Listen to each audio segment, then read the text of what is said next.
ఒకసారి సాయంత్రం ఒకసారి పర్వాలేదన్నారు పెద్దవాళ్ళు. సావిట్లో ఒకసారి సందిట్లో ఒకసారి చలి కాగాలన్నారు చిన్నవాళ్ళు. కొక్కరో బంగారు కోడి ముద్దడితే ముదిరింది వేడి. పిల్లగో చూశాని నాడి అదిరింది కన్నెబాడి.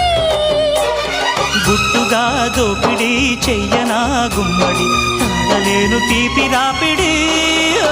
నిన్నేమడగను ఎట్టాడగను ఒకసారి ఒడిలోకి రారమ్మని.